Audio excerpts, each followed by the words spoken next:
Hello, and again, welcome to Bit Depth. I'm Santiago Ramones, and this is Jason. Hey, everybody. I've had a lot of people that, aren't as public, so, people don't feel comfortable saying their last names, but if you want to say your last name, that's totally fine. Oh, yeah, I'm Jason Daugherty. That's... Yeah, probably because that's more helpful to promote your stuff. Right, yeah, what little I have going on right now, anyway. My 35 subscribers can go to your things. Yeah, sure. All right, so first things first. Who are you? What do you do? Well, I make music. I'm really... I have some stuff that I do on my own, but pretty much I'm a glorified sideman. That's the role that I feel I fit best into. What do you play mostly? Here lately, I've mostly been playing bass, but historically, I went to OCU, Oklahoma City University, for violin performance, so I've got that under my belt. Yeah. And haven't really gotten to make much use of that that degree, but I don't know. I play violin with O. Fidelis on occasion when we can get together and rehearse. I think that a lot of that still is useful for, the amount of performing that you do and the amount of rehearsing that you do. Having a music background kind of helps you to be good to work with in a performance basis. It's definitely been helpful. And I've been real fortunate in that regard because growing up, I had, the classical side of things where I was learning some of the technical, learning to read music, all that. And then also parallel to that, picking up my dad's guitar and figuring out what I could do just whenever I had a spare moment. And so it's enabled me, it's put me in this weird position where you have trained musicians speak that the people who are just picking up their instruments and teaching themselves don't understand. And then the flip side of that, where you have all the weird nomenclature and stuff that people assign to things of their own accord, and I usually end up not usually, but I would always end up in this role where I'm stuck as the guy trying to translate from one type of person what he's oh, what he's doing here is this. What that means to you is this. And it's we're gonna do this riff twice, and then it's all right. So what you do is do this thing for 4 measures. And then repeat that for 4 measures again. And then vice versa. Well, I have a perfect example of that was when I was playing with Kefalonia, which may still be a thing. I don't know. I hope it is, because I really love those guys, and I like making music with them. But our singer, principal songwriter, Israel, he just writes whatever. Yeah. He has no formal training whatsoever. Yeah. So he comes into rehearsal one day, and he's playing this real snaky sounding thing. I'm like, what are you doing there? And so we're sitting here, he's playing it over and over again, and he's like, okay, here's where it starts. And I'm like, okay, I'm listening to it, and we finally figure out that he's doing, it was 2, 3, it was 4 measures of 7, followed by 4 measures of 3, and then the rest of the part was in 4, and then it cycles back through all that again. Jeez. And he wasn't even thinking about what time signature he's doing, or that he's even shifting. He's just playing what he feels, how it should naturally flow. And I'm sitting here trying to figure out, okay, well, if he's... All right, Justin, this is what's going on. You feeling this? Do you feel what I'm feeling? Okay, good. I'm not wrong. But, it's stuff like that is... which are actually some of my most gratifying moments. What initially brought you to music? Were you just kind of raised that way, or did you rebel and I don't want to be an engineer? Well, the way it worked, my dad was really into sports growing up. Mm-hmm. He played basketball in college and at UCO back when it was Central State. So growing up, I played a lot of soccer and basketball. That was just kind of what I did. And I wasn't terrible, but I wasn't going to be, captain of the varsity team anywhere. Yeah. But the way it turned out was in 3rd grade, first through third grade, we had like compulsory like music class once a week, or twice a week. I don't remember. It's been a long time. So, and the woman who taught the general music class, I was not a huge fan of personally. There's just some, even as a kid, there was some weird personal tension there that just didn't make any sense. Yeah. And I think looking back, what it was is she saw potential where I was like, this isn't something I'm interested in. Yeah. And she wanted me to embrace that potential and push forward with it. And I was like, this doesn't interest me. And then come fourth grade, I find out that we can get out of the general music course if we take instrumental music. Okay. And so I picked up a violin basically as an escape mechanism and fell in love with it. That potential that she saw carried over for me to the instrumental side. It was like, yes, he's finally using his musical potential. Yeah, I probably ended up making her dreams come true in some backwards way. But I mean, did you like randomly pick the violin, or was it like? Well, it wasn't random. We had a choice between violin, violoncello, and bass. That's the string program was it. So the way it worked out was we went up to one of the schools at the district, and they had a day where if you were interested in the program, you come up and put your hands on the instruments and look at your hands and figure out what's going to best suit how your body is built. Yeah. And they wanted to put me on cello.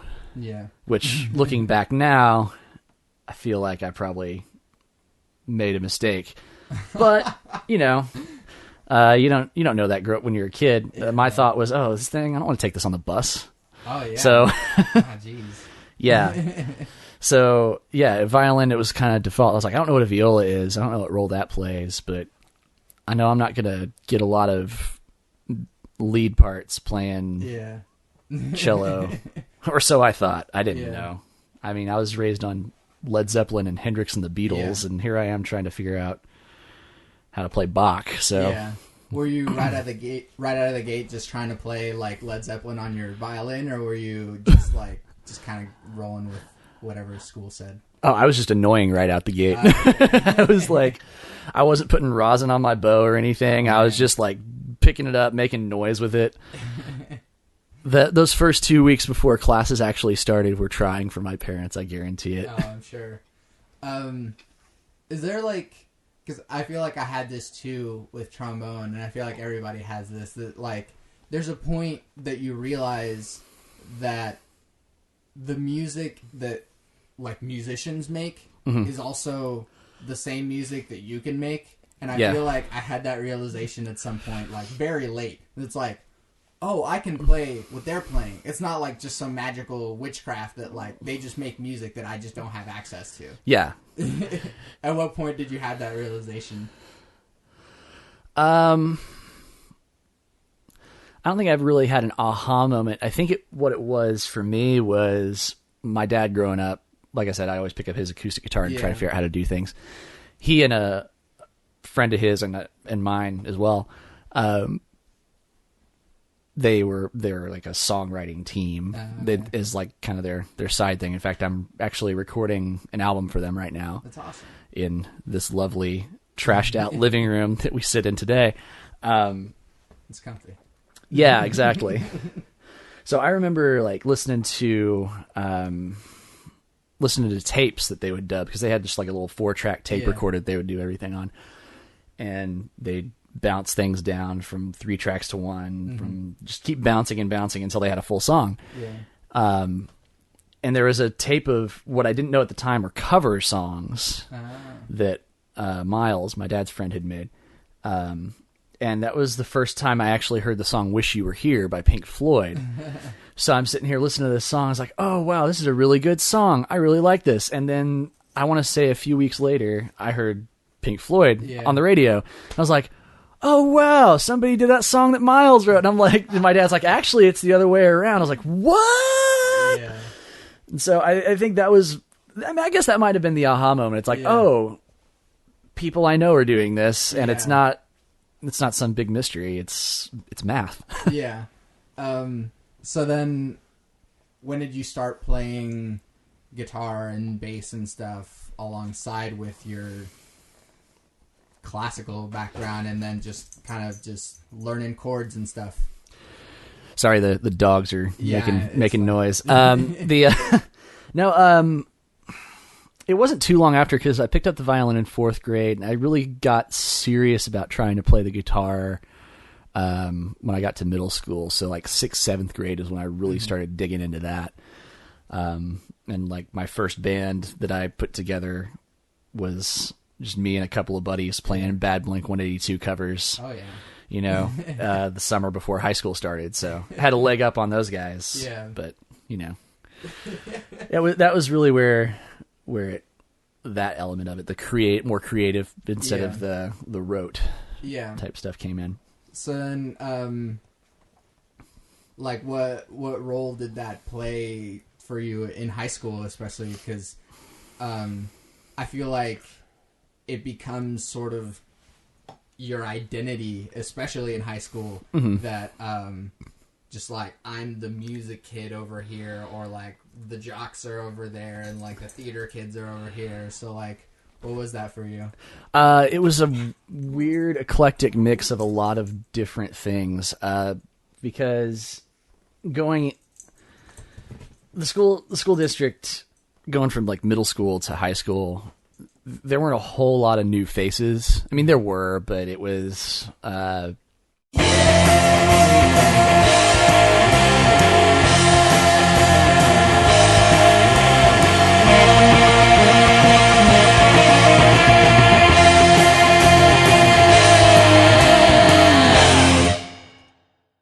It was one of those things where people had already kind of pegged you for what you were, in middle school. And I was always just kind of the nerdy kid who just sort of played his violin and mostly kept to himself with all his nerdy friends who loved video games.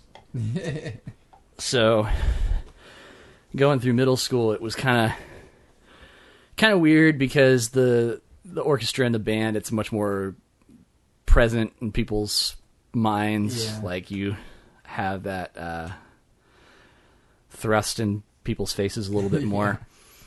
So when I started, the second band I ever put together, the band that I played with through high school and part of college, we call ourselves Bunk Purgle. There's a story behind that, which we can get to. Go for it. But okay, well, Bunk was the singer, and I use that term both endearingly and loosely. And our other guitar player both worked at City Bites when in high school, and that was their manager's half brother's name. It was Bunk Purgle. And he was, as you imagine, he was an interesting dude. We'd kind of get reports from Chad, his half brother, every once in a while, like what he was up to, because he just thought it was the coolest thing ever that we like Leonard Skinnered his name into our little high school band. He just thought it was the coolest thing. And of course, he was like, we finally met him, and he's this big like hippie stoner guy. He looks kind of grungy, he was what I imagined Bunk Purgle to be. Well, we found out at one point he got arrested in Missouri for dumpster diving at a church. That was illegal. Yeah, well, the way the story was presented to us, and I don't know if this is true or not. You could probably go on Snopes and be like, that's false. That never happened. But urban legend had it that the reason that it went down the way it did was he was walking by this church, and the pastor is there, like, throwing a bunch of stuff out, and there's this prop sword that he's throwing in the dumpster. He's like, dude, I want that prop sword. That looks awesome. So he jumps to the dumpster, grabs the sword. So he's walking down the street with this prop sword, and then all of a sudden, gets stopped by a police officer. The police officer happens to be the pastor at the church. Oh, what? Yeah. This is the size town we're talking about that he found himself in, and so obviously there's not much he can do to talk himself out of it. He doesn't know if it's illegal or not because he's not from Missouri. He doesn't know. Yeah. And then he goes to trial, and Allegedly, this is where it starts to fall apart for me. I'm told that the judge was the same guy. Oh, come on. I was like, there's no way. I don't see this. I don't care how small your town is. There is some conflict of interest there. And if that is true, that don't live there. Yeah. Wherever that is. But what kind of music did Bunk Purgle play through high school and college? Just we were kids trying to be loud and angsty and hardcore and stuff. Like, one of the biggest influences on the singer was Deftones. Okay. So he was channeling his inner Chino Marino, whether it was a good idea or not. Like, just kind of off-pitch melodies that don't sound quite right. Which, when Chino does it, is great, because it's just like, oh, it's just a little sour, and it feels good. But then he did it, and it was just like, oh, it's not a little sour, it's just, he doesn't know what he's doing. And then the rest was screaming.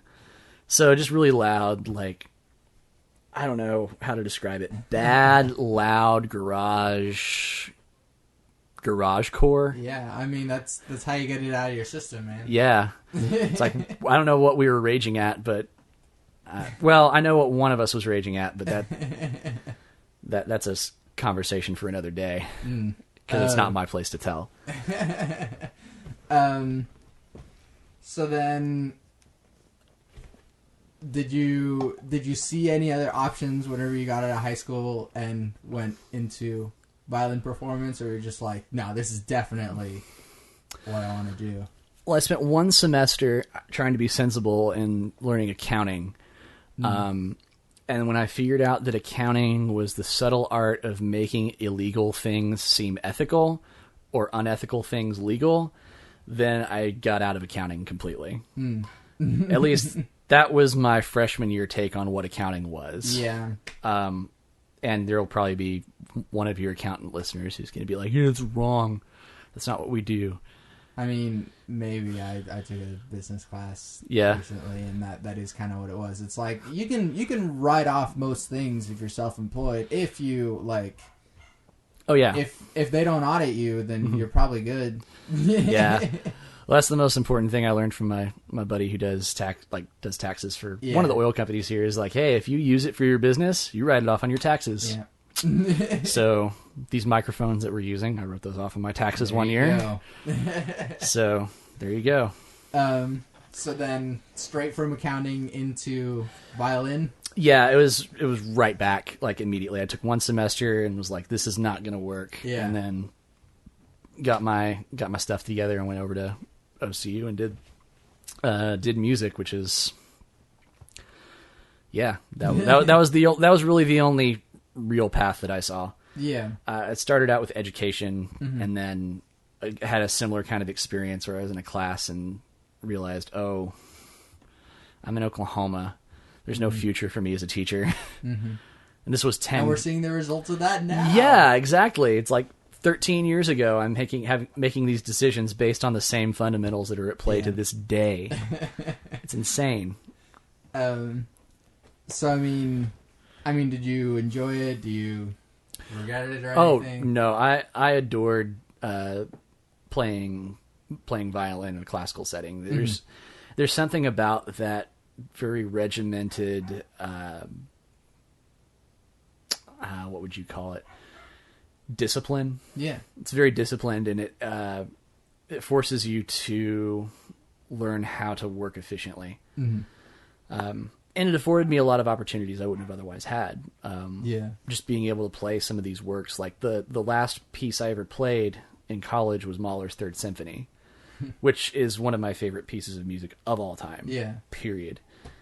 And it's a 90-minute work with a 35-minute first movement and an intermission. So yeah. Jeez. Yeah. It's like people complain about the lengths of Metallica's albums. No. I mean, what was your favorite, like, solo piece that you got to play? Solo piece? See, that was the weird thing, is I was never, even in orchestra, I was never really much of a soloist. I had my solo rep that I had to learn. Yeah. I want to say probably my favorite was, there was a Shostakovich sonata for violin and piano, which I don't know how much Shostakovich you've... Oh, dude. That dude was brilliant. Kind of he was weird because he was a Russian composer working around the time of Stalin, and all that. And there are lots of apocryphal tales about whether or not what he wrote was supposed to be a statement on the politics of the time or not. Yeah. Most of that I think has been debunked in recent years. But the piece that he wrote, this violin and piano sonata, it's so unsettling and really weird intervals everywhere. It was a beast to try to learn it. Yeah. But it was so rewarding. Yeah. Once I actually got some of that down, I was able to have that effect. Because, and you know this as a musician, you have those moments where you create something and it's really beautiful or it's really moving for someone, and it imparts like a feeling of calm. It was the first moment that I had as a performer where I realized you could have that similar kind of impact, but with entirely different feelings. Yeah. Like you can use that and it turns into something that's just really unsettling and puts people on edge. Like, what is this? Yeah. And I've actually been able to take that into stuff I've been working on recently. So yeah. And then, but you also do improv. So how long ago for you did that start, or was it always just a thing for you? Oh, the improv stuff? Yeah. That's very recent. Yeah. That's like back in September I started working with the group that I'm working with now. Yeah. After, it's one of those art forms I've admired for a long time. Yeah. So I've had the spectator experience with it and read about it and listened to podcasts like Matt Besser talking about like the UCB and how they structure things. But no, that was very recent just because I have a lot of time on my hands, or have had a lot of time on my hands as of late. So it's just another outlet for me to be able to do something creative and interesting and keep my brain learning new things. Yeah. Okay, so I guess we could jump into the depth of everything. The depth, okay. Yeah. Let's dive. What was, you mentioned that your dad was like kind of influential in what you did. But how were your beliefs whenever you were growing up? Were you like extremely regimented? Were you very like allowed to do whatever? I was looking back, I feel I was raised Lutheran, so let that mean to you whatever it does. But the looking back, I feel like I had a little bit longer leash than I felt I had, or that I felt some people might have led me to believe. Yeah. Through, goodness gracious. Sorry, I'm just burping up a storm. Gas Depth, the podcast. So I guess there were very clear lines that you weren't supposed to cross. So I tried to keep myself in check in that regard. Yeah. But I'm still a hormonal 16-year-old kid doing whatever it is I think is going to be best for me, regardless of what anyone tells me. So yeah, that can mix things up a bit. Yeah. What do you still hold any of those things, or are you just entirely? No, I'd say I still hold on. I still hold on to that Lutheranism.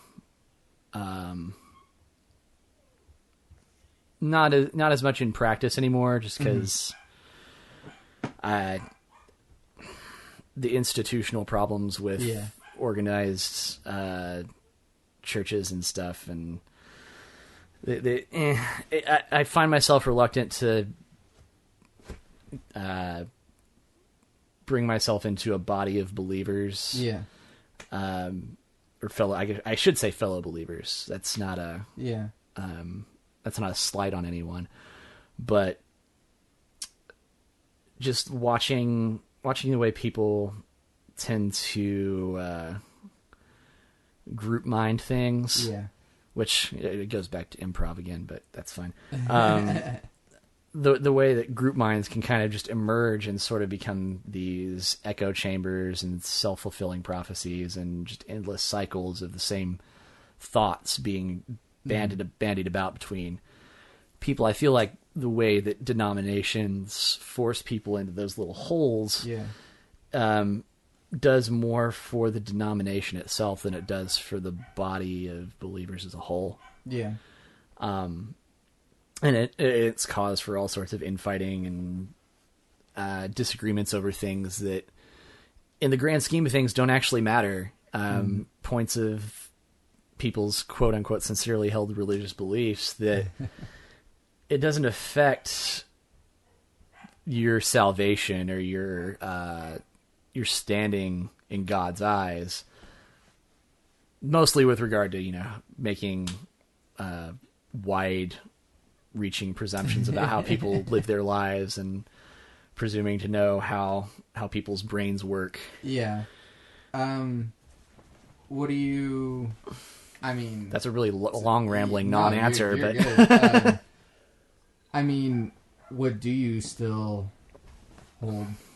Is there a God? Do you believe in God? Oh, well, yeah. I'm still in Team Jesus, so yeah. that's where I am. But it's I try to take a very measured approach to how I deal with it. Like, I know how that affects me personally, and I know that can affect other people too. Yeah. Both in the near term and the eternal term. So there's that. But I feel like evangelicism just in and of itself has kind of pushed me to where I'm like the weird Christian guy who lives in a cave. And every once in a while people will come into the cave and be like, hey, so what are your feelings on this? Like right now, for example. Yeah. And you can coax a little bit of thought out of me, but my default position on a lot of that stuff is a lot of really weird ideas. I'm a really weird dude with a lot of really weird ideas, and there are a lot of people who are way smarter than me, who have studied way more about this in way more depth than I've ever had the awareness to go even think about. So I can make my grand pronouncements and my statements of faith and whatnot, but in the end, I try to. I would say college me would have been a lot more apt to just saying, hey, this is the way things are. Whereas me now is more, well, this is the way I think things might be. Yeah. Take that as you want. And hopefully that helps you in some way. And if it doesn't, then, you're not going to hurt my feelings any. Yeah. I mean, I think also a part of why that is such an important question to me is because it really does affect not just what you believe, but also how you interact with people and the world around you. And so, what role does that play to you for how you treat others, for example, at least? It really boils down to humanity. It's hard for me to articulate it real well, but I know this is such a default cheesy answer, but do unto others as you would have them do unto you. Yeah. It's like love thy neighbor as you love the Lord thy God. That's really what I try to make be my compass in that regard. And even though that's kind of a very universal sort of sentiment, regardless of what faith is, that's where I learned that. Yeah. And that's how it resonates with me. And then, especially regarding that, how do you think it also affects, like, what you do in your life? So, like, I mean, obviously for some people it affects them so much that they just like drop everything in their lives and they just become evangelists. But then I guess to you as a musician, like, your views on the world are either entirely irrelevant to the music that you're making or entirely the point of the music that you're making. Right. Yeah, you can be Anthony Kiedis and saying nothing of consequence and just making words rhyme. Or you can be Zach De La Rocha and every word that comes out of your mouth has a purpose. And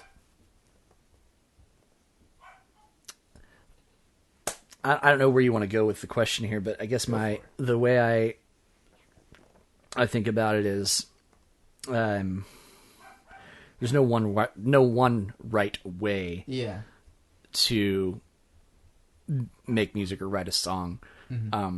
I definitely have ideas that I want to express in song, and sometimes I have to make sure that those are very well thought out and that I'm saying something very specific to get whatever point it is I'm trying to make across. Yeah. While at the same time having the awareness that this is still a song. This is still meant to, for all intents and purposes, entertain people. Yeah. So it still has to be interesting, and it still has to connect on some base level that even if someone isn't sympathetic to my viewpoint, they may be able to find something about it that they enjoy. Yeah. I feel there are some people who would say that's a really safe way to approach things, and I don't disagree. But I think it's also necessary, because not everything can be black and white. Yeah. As much as I like things to be black and white, but so I mean, at least from what I'm getting there, and it depends on the project too. Yeah. I mean, for most of your music and I guess lyrics, does it more come from you trying to get an idea out there and just expressing yourself, or is it also more so about entertaining as a performer? I'll go back to it. Kind of depends on the project. Yeah. Because for me personally, I haven't written a lot of my own stuff. Yeah. Here last year I put out an album. It was 19 tracks, and it clocked in at under 8 minutes long. And the whole point of it was I was trying to write really short pieces of music that would be full. If you broke it down and like tried to diagram it, you could diagram it as an entire song with verse, chorus, bridge, chorus, end, and the songs be done in between 10 and 30 seconds. That's pretty awesome. The reason that I did this, and I actually worked with one of my improv troupe mates on this. He did the voice. I created a band called Jason and the Executives. It was just me in here making my noise.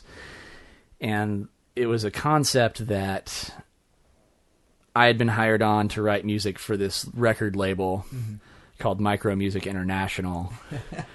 And their whole business model was that they were trying to write music that was really short so that they could get to the ads on streaming services faster. Like the same way that, for decades, radio stations would like speed up the playtime on songs on the radio so they could, over the course of, an hour or 30 minutes, you get an extra 1 minute's worth of commercial time just because of the time you shave off by, shortening the songs. Yeah. And so I was at a place where I felt my job was, the people that I worked for specifically were just morally bankrupt, and I didn't want to be part of it anymore. And it was a very cynical time for me. And I'd say I'm still pretty cynical in a lot of regards, but just satirizing even with something I love, how something can be, taken away from people and turned into this product, or turned into a means to sell products, which is what I feel music is becoming more and more. Yeah. It's less and less about people don't sit down and listen to music anymore. Yeah. It's always part of some other larger, scheme to sell you stuff. Yeah. Wagner might have called it Gesamtkunstwerk, but it's more like, product placement. Yeah. But I mean, you still had fun making that. Oh yeah, I had a blast making it. I mean, and this is another one of those things where, because of the nature of the project, I was afforded the freedom to do it however the hell I wanted to. So the overall overarching theme I had to make sure was very clear. Yeah. Which was more in the music itself. But then I'm writing songs called like Taco Hammer and Parents Are Such a Drag. Yeah. It's like about teenagers being whiny for no reason. And it's over in like 15 seconds. Yeah. What was the song that I did? Oh, I did like a Dave Matthews Sister Hazel pastiche called Just Chillin' Bro. It's like a 24-second track and making up things about, bros chilling with bros, we're just bros, bro. Yeah. So it afforded me the ability to put forth a very direct message that I was trying to drive home in the overarching theme, but at the same time, within the confines of that, have a lot of fun and do a lot of stupid things that I would never done otherwise. Like the last track on the record is just like a stoner rock riff that I put together and fleshed out full band. And I just say, yeah, I yell the word yeah over the entire track, and then it's over. Which is something I've always wanted to do, and I got to do it in the context of something that was hopefully, if not thought-provoking at the very least, I feel that way too. I mean, but it's fun, and at the same time, you still get to get an idea out. Well, there's kind of this bigger sense of that the more like you can have slight limitations on creativity that make you more creative. Oh, right. As opposed to having the sandbox and just not knowing what to do with it. Oh yeah, and that's been the case with music and all forms of art for all of history. I mean, the part of what makes it what it is defined by its own limitations. Whether those are limitations of the medium, limitations that are put on it by the creator, or whatever the predominant voice or style is at the time. Yeah. But then you have something like this other project I'm working on called Inflatable, which we just wrapped pre-production on that. Awesome. And after we're done, I'll play a few tracks. Yeah, sure. What we were working on. Or if anything, you could even like send it to me and I'll throw it in here. Oh, okay, we could do that. Yeah. But it's I say it's one project. It started out as one, and then it expanded into 3 different bands, if you will. Because are you a Coheed and Cambria fan at all? Yeah. Okay. So you know how like they have their big story that is in their overarching, but then like there was that album, the Prizefighter Inferno album that Claudio put out. It was like a side story to the same story. We're kind of trying to do a similar thing with this in that it's like a space opera centered on a Martian mining colony. And so you have one band called Slothra, which is basically like stoner rock, like southern stoner rock, centered around this character named Terrence Gooden, who's a space trucker. He's part of the story. And then you have this son of a miner who lives on the colony, and this artificial human thing that was created by this race of aliens to study human emotions and reproduction and stuff.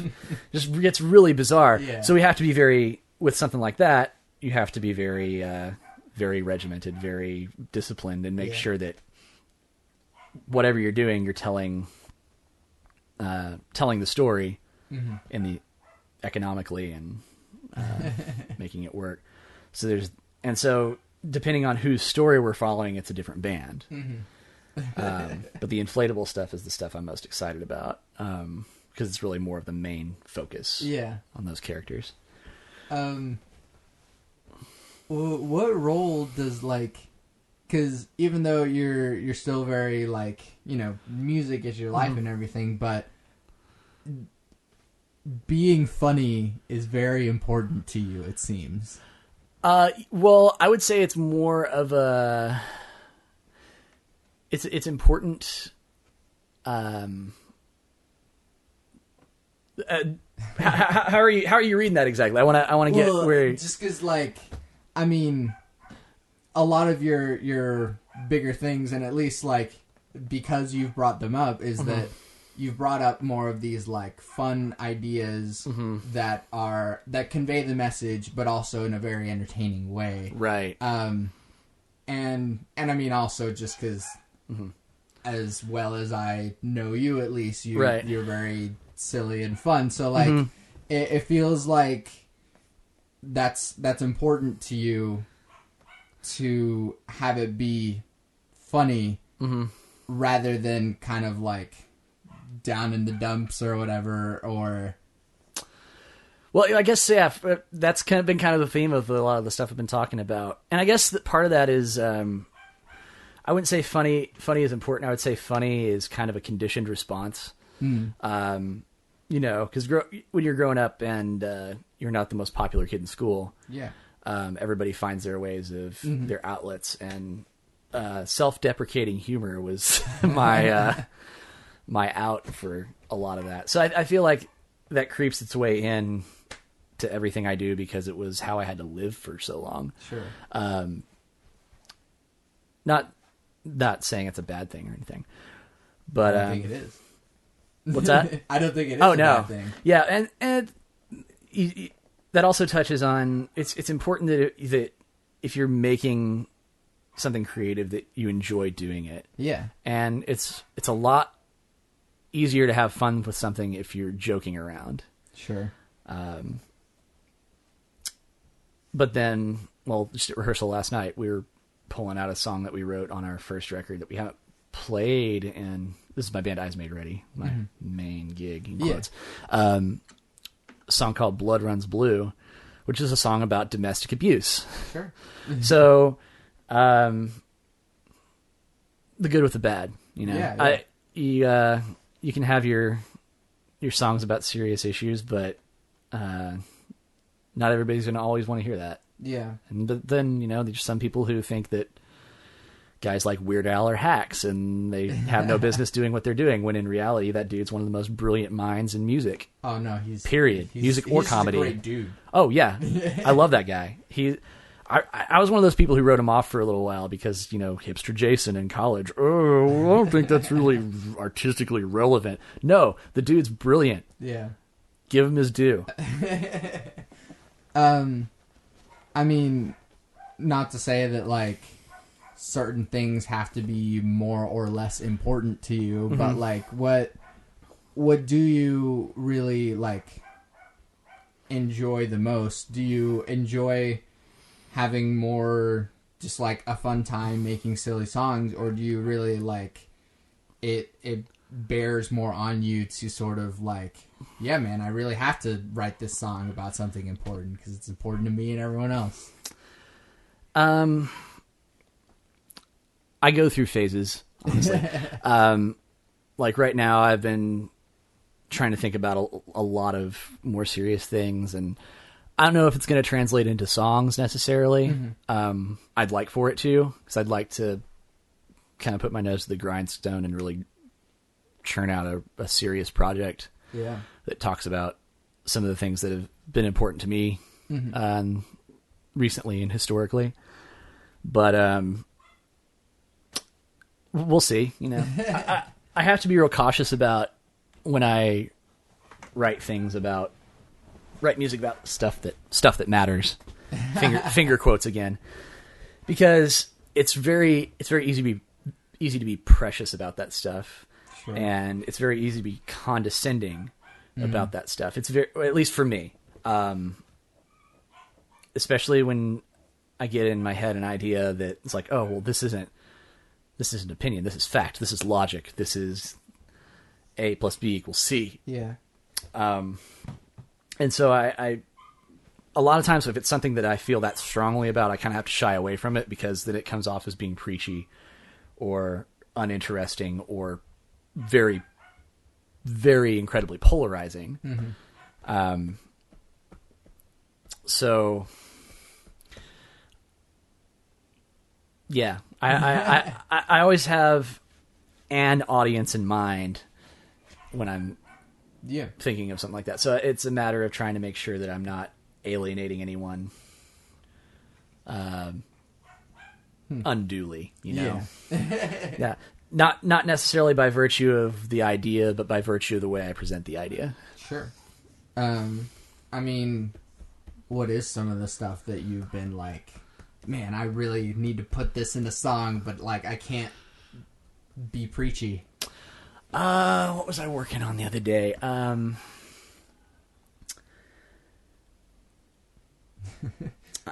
This is where things start to get weird.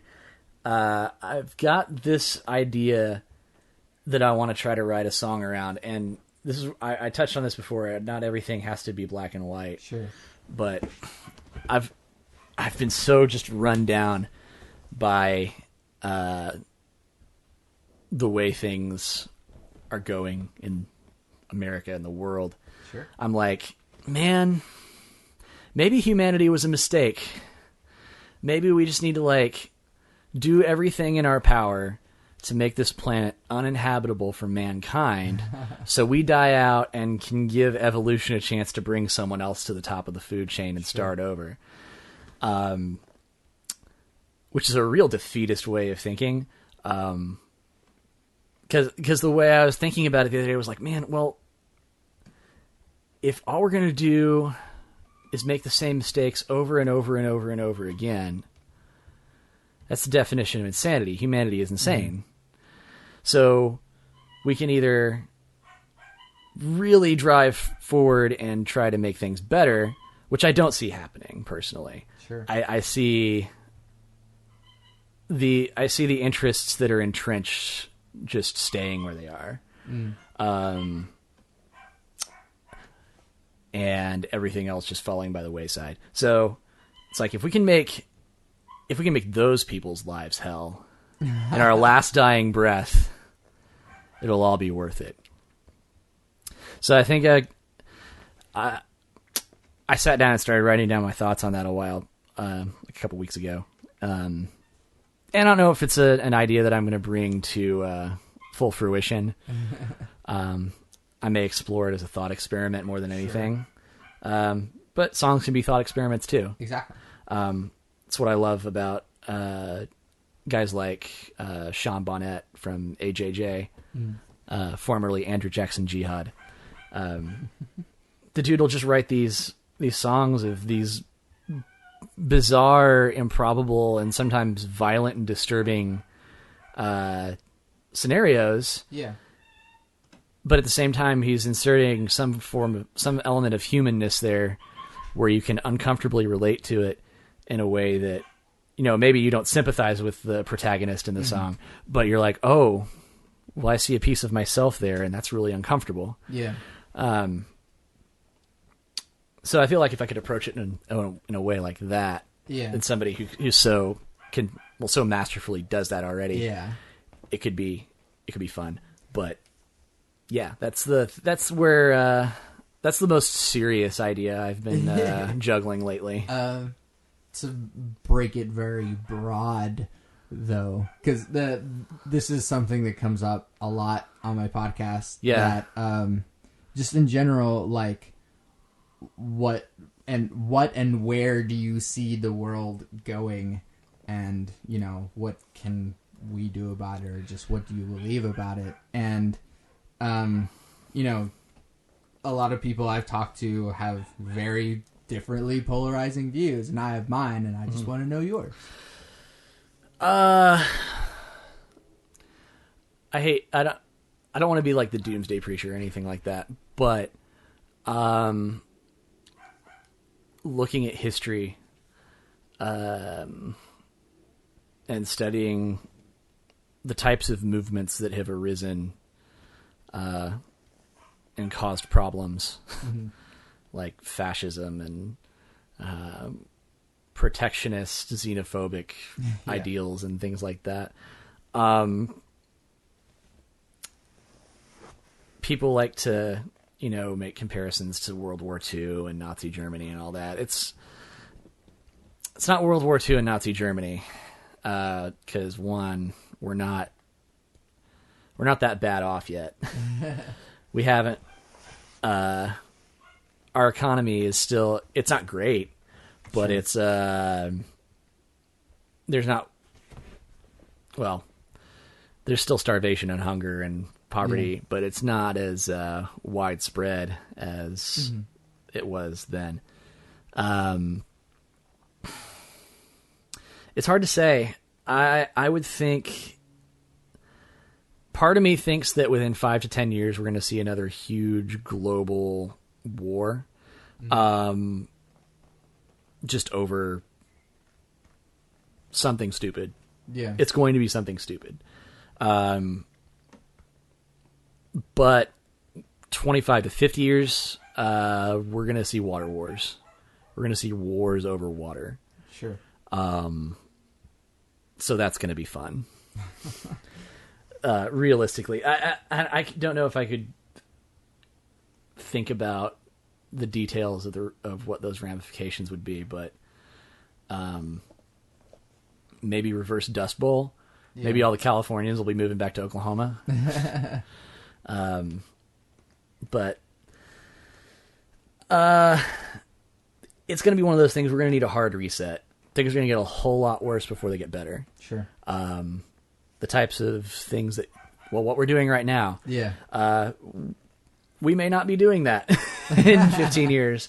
We may be having to figure out how to build our own hydroponic systems and garden indoors. So, because the global food supply chain has been disrupted. Sure. I'm not going to get all doom and gloom about it, but just in general terms, it's going to be ugly. And it's going to get uglier before it gets prettier. And then it'll be another cycle of, after that's all over with, it'll be another cycle of, doing things okay. And we'll keep up, and up. And then about 125 years from now, we'll see another upheaval of insane proportions, people behaving completely erratically and irresponsibly and illogically. And Is there anything that you or I could do about it? Be a good person. Just try to be a good person. Yeah. That's all we can do. I even hesitate to say that going to the ballot box matters anymore after, historically I've voted libertarian, so I've known the system was rigged for years. Sure. But, it's just weird, watching what's happened with Bernie Sanders in the election this year, and how every time you think to yourself, man, it really seems like this X event is happening with the sole purpose of making it impossible for this guy to get the nomination. That stuff's been going on for decades. Yeah. And it'll keep going on for decades to come. My hope is that the fact that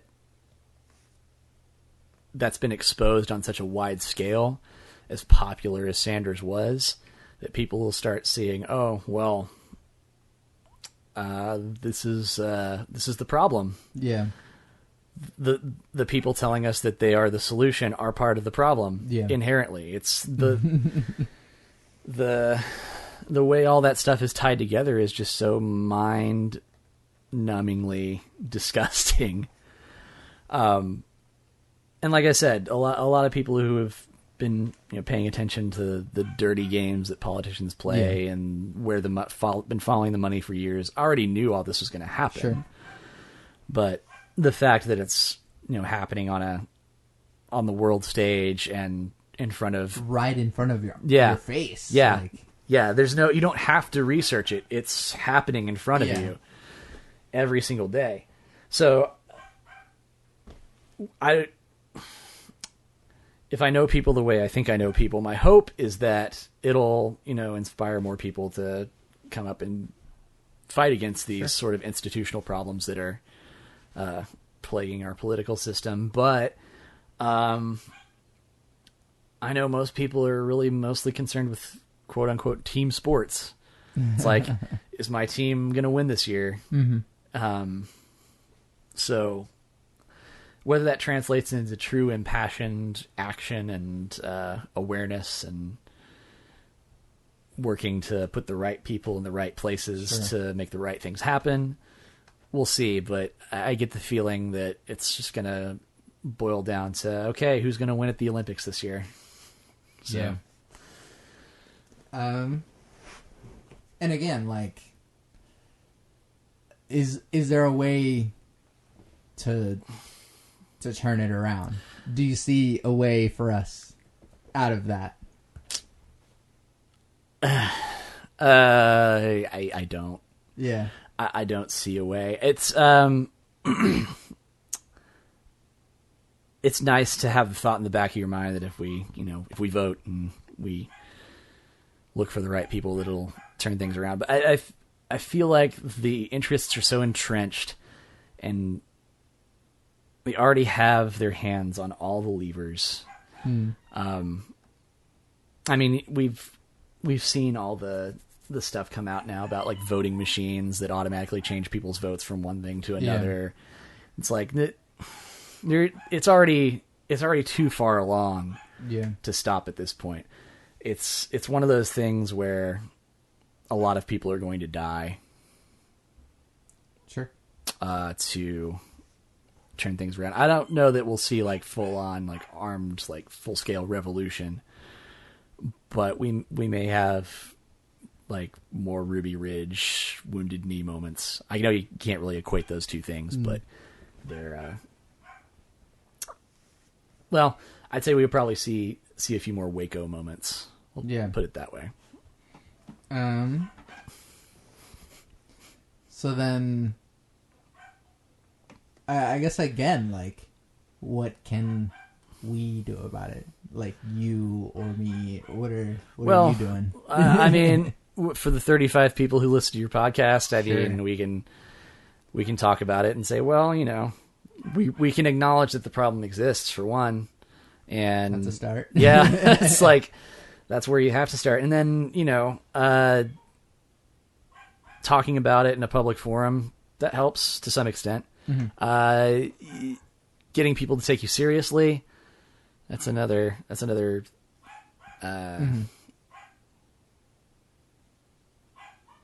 Those dogs, man.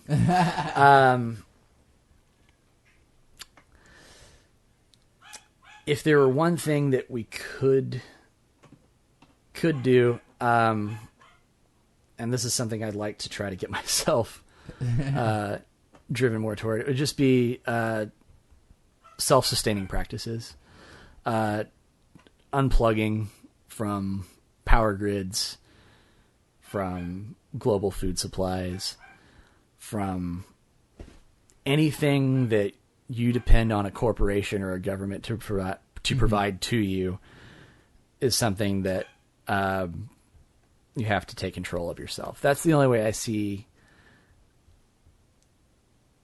large-scale change happening without huge amounts of violence. And that's assuming that our government doesn't legislate away the ability for us to provide those things for ourselves. Yeah.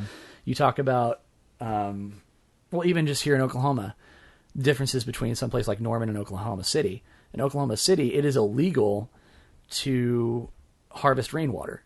It is in our city code that it is illegal for us to do that. In Norman, it's written into their city code that, yes, you can harvest rainwater for your purposes of irrigation and drinking water and that sort of thing.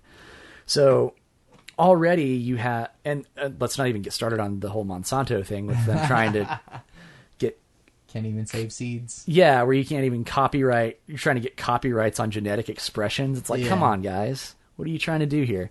So, I mean, there will always be efforts to make providing for yourself illegal. So I would say probably the biggest thing we need to do is be vigilant of those sorts of things in our local communities and nationwide. provide for ourselves when we can, teach others to provide for themselves as well. Not so much because of the whole doom and gloom scenario of global food supplies being disrupted, but more so the more money that we can deny these large entrenched interests, by taking our money out of that system and reinvesting in our local communities, the better off we are in the long term. Awesome.